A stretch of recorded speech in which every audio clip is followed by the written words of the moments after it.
Que le Seigneur vous bénisse.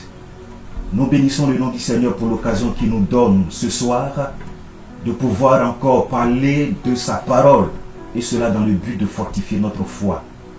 Vu la situation que le monde entier traverse, nous voulons nous exhorter à avoir foi en la parole de Dieu. Et notre texte qui va nous aider à pouvoir compter sur le Seigneur se situe dans le livre de Josué chapitre 1, les versets 1 jusqu'au verset 8. Mais pour ce soir, nous n'allons pas lire les 8 versets, nous allons lire que les 3 premiers versets. Il est dit ceci: après la mort de Moïse, serviteur de l'Éternel, l'Éternel dit à Josué, fils de Nun, serviteur de Moïse: Moïse, mon serviteur, est mort. Maintenant, lève-toi, passe ce Jourdain, toi et tout ce peuple, pour entrer dans le pays que je donne aux enfants d'Israël.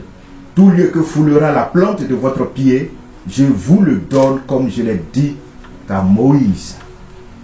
Nous bénissons notre Dieu, ton nom, pour ta bonne parole. Nous prions que cette parole nous fasse du bien. Bénis-la dans nos cœurs au nom de Jésus. Amen. Le thème que je voudrais soumettre à notre attention pour notre exhortation ce soir est le suivant: comment entrer en possession de Canaan, ou si vous voulez, comment entrer en possession de notre territoire, entrer en possession du royaume des cieux. Pour y arriver, avant d'y arriver, autant pour moi, Josué, fils de Nun, devenu chef du peuple après la mort de Moïse, a dirigé les premières opérations de la conquête de Canaan. Le caractère et la vie de Josué nous donnent une image plus claire de la manière dont les promesses de Dieu doivent être reçues et vécues. Canaan, lieu de repos comme Dieu lui-même le dit dans Hébreux chapitre 3, le verset 11. Il était donc question pour Josué et les enfants d'Israël d'entrer dans ce lieu de repos. Mais pour y parvenir, il fallait donc faire face à la souffrance, mener des combats et remporter des victoires. Nous, en tant qu'enfants de Dieu, pour avoir accès au ciel, au royaume des cieux, à la vie éternelle, il nous faut obligatoirement faire face à des épreuves, face à des situations difficiles. Nous devons mener des combats et par la suite remporter des victoires. Alors, comment posséder Canaan? Nous voulons nous baser sur des éléments sur lesquels Josué s'est appuyé pour entrer en possession de Canaan. Il y en a plusieurs, mais 3 vont nous intéresser ce soir. Premièrement, la foi dans les promesses de Dieu. Ensuite, la consécration à la volonté de Dieu. Et enfin, le combat contre les ennemis de Dieu.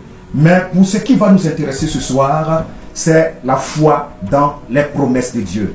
Lorsque nous lisons Josué chapitre 1, le verset 3, il est dit que tout lieu que foulera la plante de votre pied, je vous le donne.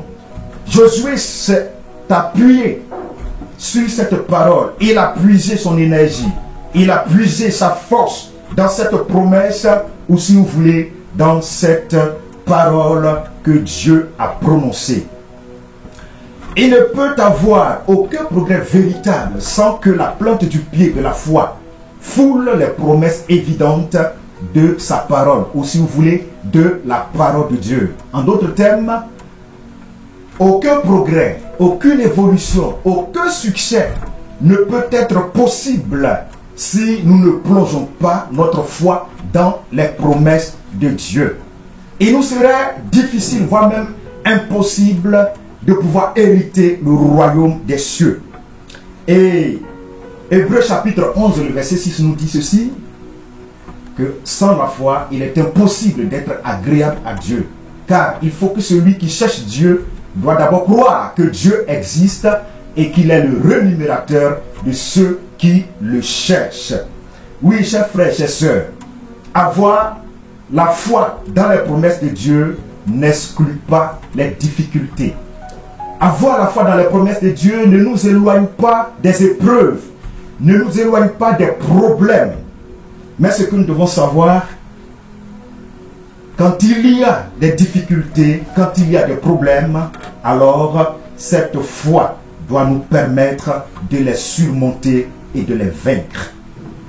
Dans cette marche vers Canaan, dans cette marche vers le ciel, le pays promis que Dieu offre à tous ceux qui sont à sa suite, tous ceux qui le servent et tous ceux qui le suivent, nous devons savoir que nous serons en face, bien entendu, du Jourdain, en face des murailles de Jéricho, en face des difficultés. Seule la foi pourra nous permettre de les surpasser et de les surmonter. Jésus l'a attesté en disant ceci en Jean chapitre 16, verset 33. Vous aurez des tribulations dans le monde. Et par la suite, il le rassure en disant ceci. Prenez courage, car j'ai vaincu le monde. Jean chapitre 14, 1. Il a dit ceci. Que votre cœur ne se trouble point. Croyez en Dieu et croyez en moi. Autrement dit, croyez dans les promesses de Dieu et croyez dans mes promesses. Chers frères, chers sœurs, cette situation que nous vivons, ce n'est pas pour nous l'occasion de nous effrayer. N'ayons pas peur. Soyons pas dans l'inquiétude, mais au contraire, ayons les regards fixés vers celui en qui nous avons cru.